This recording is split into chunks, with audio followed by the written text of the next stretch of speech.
Again. Twice now. Yeah, We've made it this far. that's alright. Welcome back to the second episode of Truth After Dark, my favorite conspiracy podcast. Ward, what about you? It's probably the only conspiracy podcast that I've listened to. So yes, it is my favorite so far. Good. No, it will be always. Okay, so I won't listen to anything ever again. And this will be your favorite. And this will be my favorite. Exactly. Consistent. Glad we got that figured out. Well, we had that figured out beforehand, and he's holding a knife to my throat, so I have no choice but to agree with him. Details. I guess we should just dive right in, huh? Just dive right in that rabbit hole. Let's do this. Jive right into the rabbit hole. It's a good rabbit hole. It's a nice rabbit hole. Cutting some rug with that rabbit hole. Yeah. All right. So the year was 1969. A little music festival known as Woodstock took place. Richard Nixon was sworn into office, and a little-known TV show called Sesame Street debuted on the precursor to PBS known as National Education Television. I actually didn't know that's when Sesame Street started. It's pretty old. I'm actually kind of surprised, honestly. I didn't know there was something other than PBS either. I knew of National Education Television, but I didn't know that was before PBS. Your mom probably had it recorded on tape for you, huh? No, because I didn't have a television growing up, remember? Oh, yeah. Completely forget. You lived under a rock. The average income per year was around $8,550, with the minimum wage hovering at $1.45. A new car costs $3,270, while gas was only 35 cents. Could you imagine 35 cents a gallon? My dad said when he was growing up, either him or when his dad was growing up, one of the two, it was 25 cents. Couldn't even imagine. Yeah, but my dad's like 70 years old. Yeah, he's pretty old. Jeez. The cost of a house was about $15,550 at that point in time. There is no way that any of this would go. How much did you spend on your house? Originally it was like $140 with everything rolled into it. I think we did $149. It's crazy. $49,000 for a house. A house that cost $15,000. Well, honestly, what year was your house built? In 1960? Our house was like in the 19 teens. So your house theoretically probably went for that price in 1969. So we should probably jump down that rabbit hole and go back in time so we can buy it cheaper. Yes, exactly. And then we'll have it paid off by this point, and then we don't even need to worry about paying for it. And we just sell it and move to the country. That too. Well, why are we talking about this? Why are we talking all about this? Well, we're setting the stage for the real topic tonight. And that topic will be... Good segue. The Great Space Race between the Soviet Union and the good old US of A. Oh my goodness! But I thought that started in 1969. All right, well, you can be a little more serious about it. This Okay. is important. This is important. I will stop being a dick for the most part, but... Jeez. Just trying to do my job here. That's all right, fine. That's a thankless job. Oh, yeah, it did, in fact, start before 1969.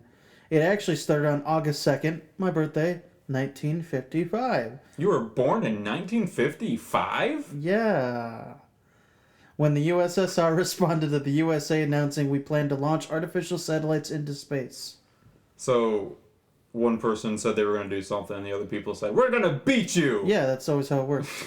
Well, did that work? Did it happen? It did. So, actually, the USSR launched their artificial satellite into space on October 4th, 1957.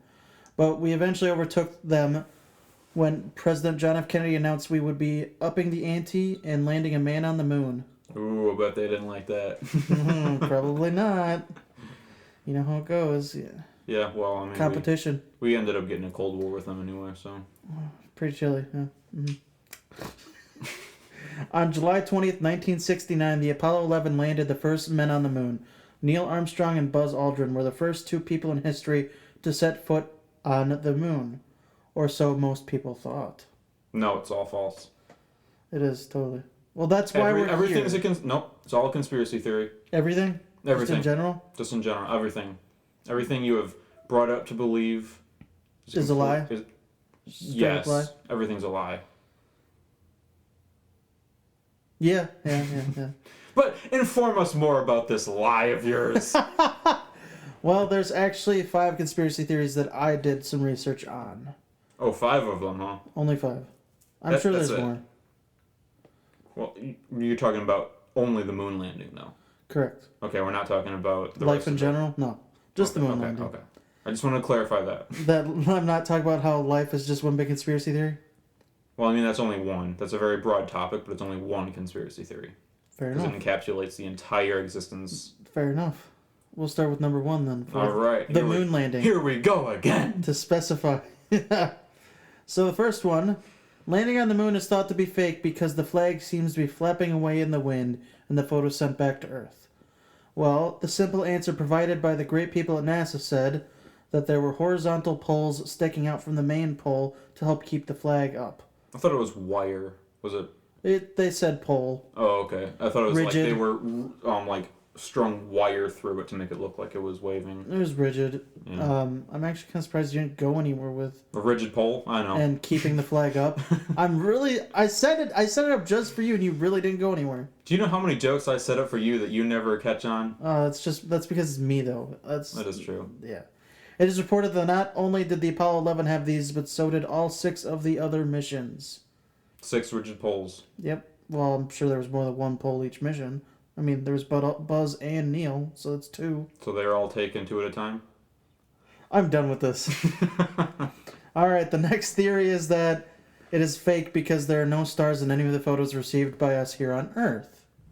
Bunch of idiots. Yeah. A simple explanation is that the surface of the moon is so brightly lit from the sun that it cancels out the relative dimness of the stars. The exposure on their cameras equipped to the suits were too short to capture anything besides the reflections on the sand, quote unquote. And also their suits were so bright that it kind of the cameras that themselves couldn't capture any stars because the reflection from the suit basically destroyed the night vision of the camera. Mm-hmm. So the stars weren't even visible when they're taking the picture. There's too much light being reflected off the sand, off their suits. Like even the visors on their space helmets had like reflective surfaces. So it was lit up. Yeah, the cameras themselves, because there's no real atmosphere on the moon. So, like, basically... Nothing to block out the direct sunlight. There's nothing to block out the sunlight. So, it just reflects off of everything. Yeah, it's a lot of science going into that. The third conspiracy theory that I read about was that the shadows just aren't quite right. Some of the objects in the pictures taken by our brave astronauts show up on film even when they are behind or in the shadows of other things. Some say this is because of special Hollywood lighting, because why wouldn't you be able to see anything else if the sun was the only source of light? The answer to debunk this is that the sunlight is being refracted off the surface like we just spoke of, sending trace amounts scattered all around, effectively illuminating other objects. And also, because they're getting the direct light from the sun, the shadows are going completely parallel. If there was different directions for shadows, yes, for shadows. If there was the actual light hitting, or if it was One filmed source from the Earth, doing from camera angles, yes, the shadows would be branching multiple off. directions. There would be multiple directions. But because there's only one light source from the sun, the shadows. Well, think about it like this: when direction. when you know the room is dark and you turn on the flashlight on your phone, Mm-hmm. or like just a regular flashlight, it bounces off the ground and illuminates everything around you. Mm-hmm. I mean, it works almost exactly the same way. And also, it was actually the technology at the time. It was literally impossible to fake a moon landing because they didn't have the lights. They didn't have the actual technology for the lights to fake it. Well, it's pretty. If you've ever looked at the photos, it's quite a bit like almost LED style lighting. It's very white, very bright, and yeah, any light bulb in 1969 wouldn't give off that kind of light because that kind of light refracted off the sand on the moon, dirt, sand, whatever you call it, it reflects it in such a manner that it's just a different kind of light. Yeah, in order to fake that type of event, they would have actually had to have lights, thousands of lights, like laser lights, essentially, to have that type of effect. And at the time, there literally wasn't that kind of technology. Well, I mean, 1969, yeah. Yeah, there wasn't that type of technology to actually fake it. So they had technology to shoot someone in space. They didn't have the technology to fake that. Well, one step at a time. One step at a time. We do have the technology now, but, I mean, that's kind of irrelevant. Well, we have the technology now where you can literally animate anything you want and make it look almost real. I know, it's pretty incredible. It is. It's really... Who would have thought that, almost 50 years after the moon landing, you'd have, animated... Basically, it looks as if real life. It's weird. It's crazy. Nobody in 1969. No, not at all. The fourth theory that I read about is in one of the photos sent back, it is of Armstrong's form reflected off Aldrin's visor. In the photo, some skeptics insist that it is fake because you can't see Neil holding a camera. The professionals that designed the suits for space trekking knew they were too bulky to be able to carry a handheld camera, thus fashioning one to the front of his and both of their suits. And this one, I don't even understand. This is so stupid. It's simple. I mean... People have to literally be digging hardcore to like, oh, he's not holding a camera. We have cameras that you can mount to the top of your head.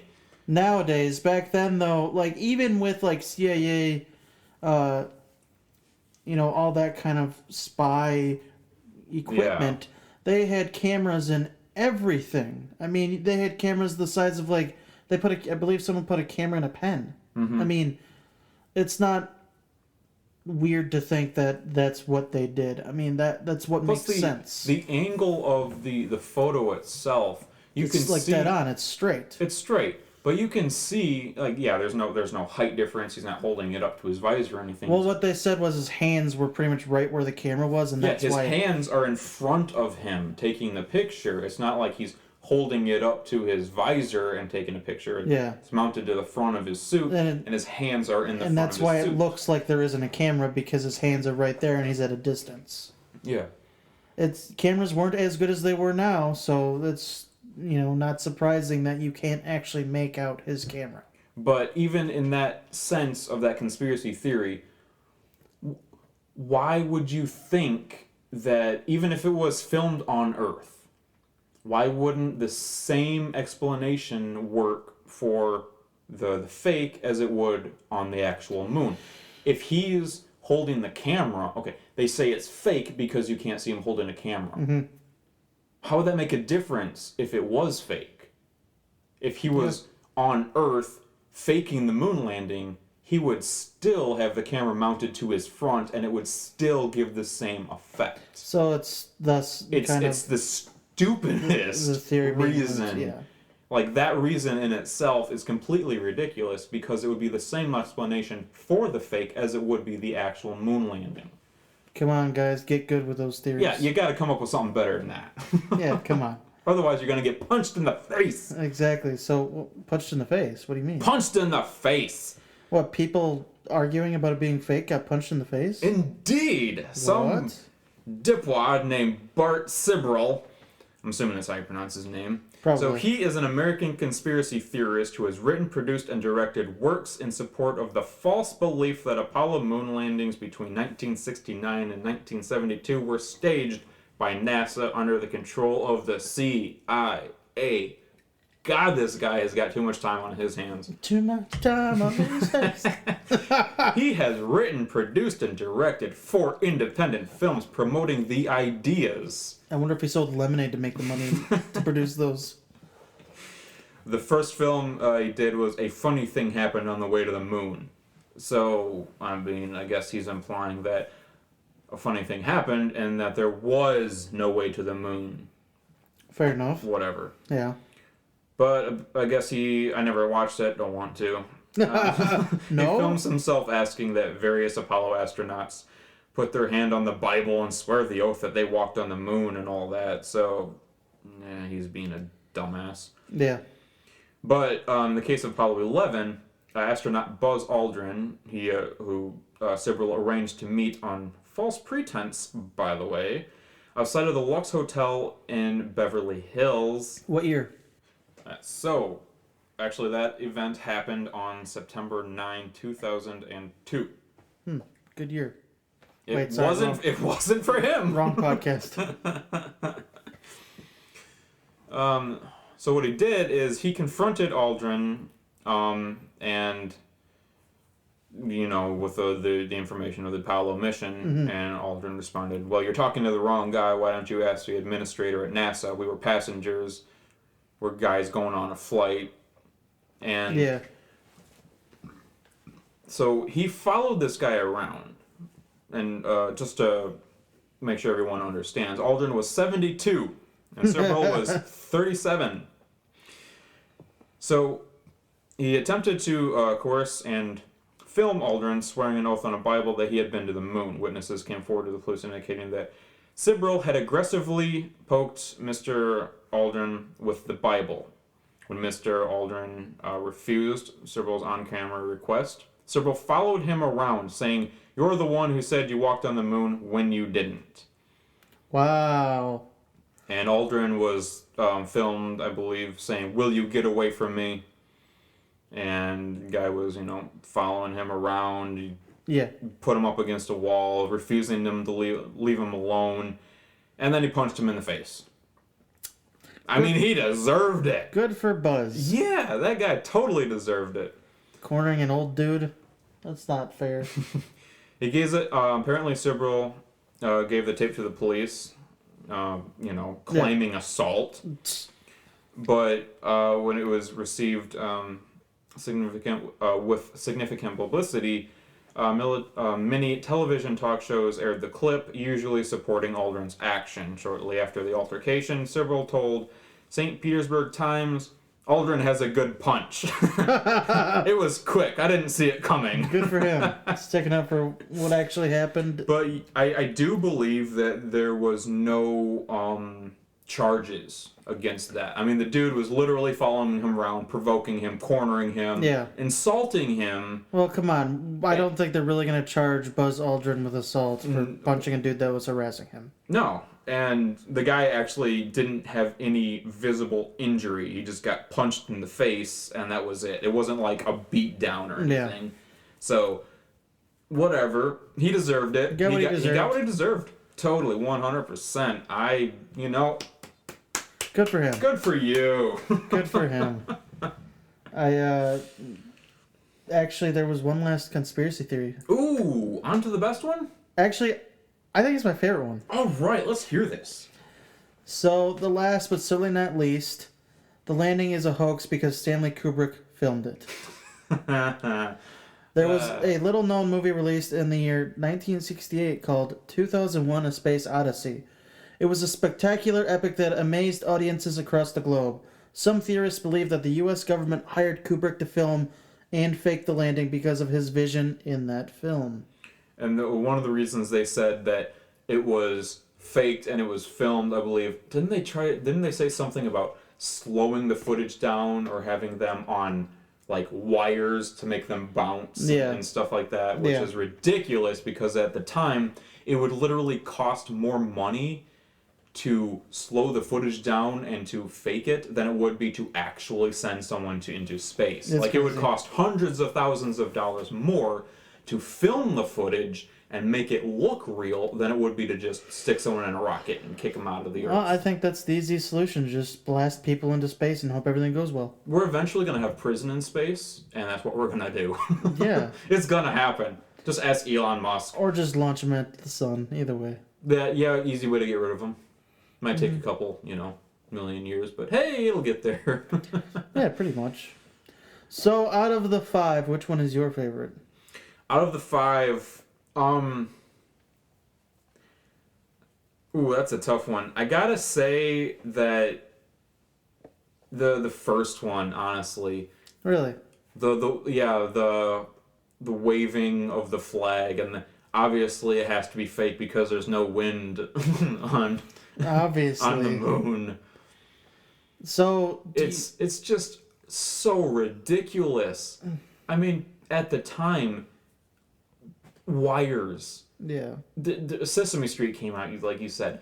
You know, they had wires, they had puppets, they had things to, like, stop animation was probably a thing at some point in time. They probably had like little figures with wires that they could bend into place and have them sitting there like looking like real things, or whatever, like a puppet with wires in it. Yeah.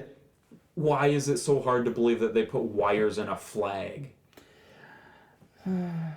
Sometimes the simplest answer isn't the right one, I suppose. Oh, people. So- Piss me the fuck off. What you're saying is you don't believe any of these. Oh no, that's all bullshit. See, I thought I got you. Damn. Well, you know, I think, like I said, my favorite one is the Kubrick. Mm-hmm. But I think if I was alive in 1969, and someone probably brought up, I was thinking probably just the one about the stars. That one would probably be the one that I would maybe believe in, if Yeah. I was around them. Because let's be honest, that's probably one of the more realistic explanations or thoughts, because it's taking a lot of scientific things into scope when you're talking about it. Because Yes. I mean, I think that would be the most realistic, but I do think Most they're all realistic. The only reason I'm saying the flag one is my favorite is just because it's so ridiculous. ridiculous. Oh, yes. And that's why I think the Kubrick one is funny, because it's just ridiculous. But I think realistically, if one were actually true, I would say the one with the stars. Let's be honest though, Michael Bay could do a better job than Stanley Kubrick. Well, you gotta have a couple lens flares, I mean. You do. You absolutely. Or is it? No, it's J.J. Abrams. No, it's both J.J. Abrams and Michael Bay do Yeah. a lot of lens flares. Yeah. Yeah, they do. I think they just both need to duke it out and have a moon landing filming contest. When my parents were living in Missouri, they actually knew someone. They had a friend down there, some old lady hillbilly, that was firmly convinced that the moon landing was fake. Couldn't tell her otherwise. Can't teach a dog new tricks. No. People, Not that I'm comparing an old lady to But a dog. also one of the things is people believed that it was fake back then. However, we have, since it was faked, put people on the moon. Yeah. So whether or not the first one was faked in order to fool the Russians, The we Ruskies. have since then actually put people on the moon. So whether or not it was faked, we still did it. Yeah. Yeah. So there's no point in even discussing that it was faked, because it literally happened. Now we have the technology now to actually we have the technology to have radio transmissions from space go back to Earth. Well, we We had it then as well, but I we- mean, like, just the simple, the visual, not just taking pictures, but we're able to, video people on the moon and live stream it. So that's not a fake.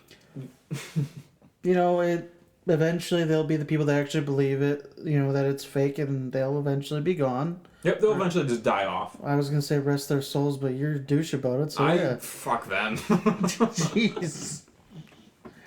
Fair enough. Eventually, most people, I think, will realize that at least these 5 are pretty bad. Yeah. Yeah, you got to come up with something better for me to believe that. Well, I think that concludes this episode for the night. Thanks for joining us for a second episode of Truth After Dark. Remember, guys, don't be like us. Mind the rabbit holes. And there we went.